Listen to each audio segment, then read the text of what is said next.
ছাত্ৰ জীৱনৰ বহুত ডাঙৰ এটা সমস্যা হ'ব লাগিছে পঢ়াৰ টেবিলত বহি টোপনি আহে।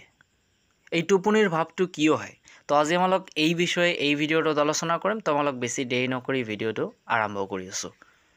সৰ্বপ্ৰথম মই তোমালোকক ক'ম যে টোপনি অহাটো ইমান ডাঙৰ কথা নহয়। টোপনি আহিব পাৰে। বেছিকেলি সমূহ ছাত্ৰ ছাত্ৰীৰ টোপনি আহিব। কাৰণ ছাত্ৰ জীৱনটো এনেকুৱা যে পঢ়া ভাল নালাগে। পঢ়া ভাল নালাগে। ছাত্ৰ জীৱনটো এনেকুৱা। তোমালোকৰ টিচাৰক সুধিবা, তোমালোকৰ টিচাৰেও ক'ব যে ছাত্ৰ জীৱনত আমালোকেও এনেকুৱা কৰিছোঁ। কিন্তু এনেকুৱা কৰাৰ ফলত লছ কাৰ হ'ব? লছ তোমাৰেই হ'ব। গতিকে নিজৰ মনটোক কণ্ট্ৰল কৰিব লাগিব, নিয়ন্ত্ৰণ কৰিব লাগিব যে দেখা এই সময়টো হৈছে মোৰ পঢ়াৰ সময়, গতিকে মই টোপনি পাৰিম। নপঢ়া নহয়, মই টোপনি পাৰিম। আগত হয়তো পঢ়ি ল'বা, তাৰপিছত টোপনি পাৰিবা। আৰু যদি তোমালোকৰ টোপনি একেবাৰে নাটানে, চকু বন্ধ হৈ আহে, তেন্তে এক কাম কৰিবা, টোপনি পাৰিবা।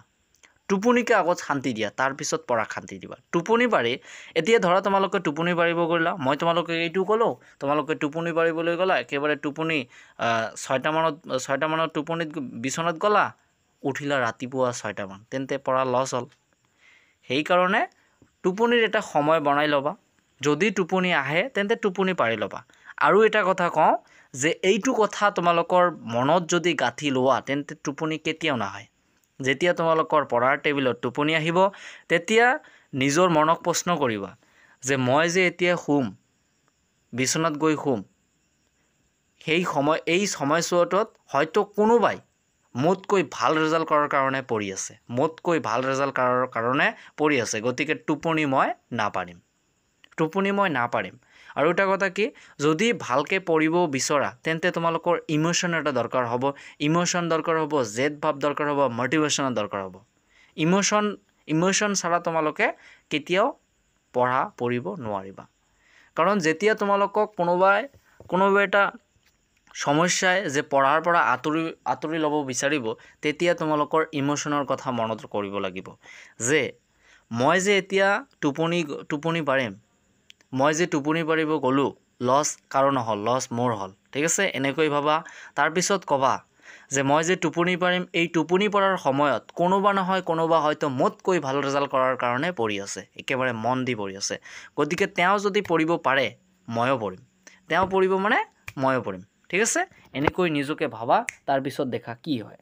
ভাবিবা যে মই যে আজি টোপনি পাৰিম, এই সময়ছোৱাত হয়তো মোতকৈ ভাল ৰিজাল্ট কৰাৰ কাৰণে কোনোবা নহয় কোনোবা পঢ়ি আছে, পঢ়াৰ টেবুলত বহি আছে আৰু পঢ়ি আছে। ঠিক আছে? আৰু কি কৰিবা, মনক নিয়ন্ত্ৰণ কৰিবা, একাগ্ৰ আৰু আগ্ৰহ থাকিব লাগিব পঢ়াৰ প্ৰতি। ঠিক আছে? পঢ়াক যেতিয়া সময় দিবা, পঢ়া তোমাক সময় দিব। ঠিক আছে? এতিয়া ধৰা টোপনিক সময় দি আছে, গতিকে টোপনিও তোমাক সময় দি আছে। এদিন নাপাৰাচোন টোপনি, পঢ়াৰ টেবুলত টোপনি আহেতো। মই তোমালোকক প্ৰথমতে কৈ দিছোঁ যে ছাত্ৰ জীৱনটো এনেকুৱা। টোপনি আহিব, টোপনি এটা বেছিক বস্তু, সেইটো আহিবই পাৰে। গতিকে টোপনি অহাৰ লগে লগে যে টোপনি পাৰিম, এইটো কোনো কথা নাই। ঠিক আছে?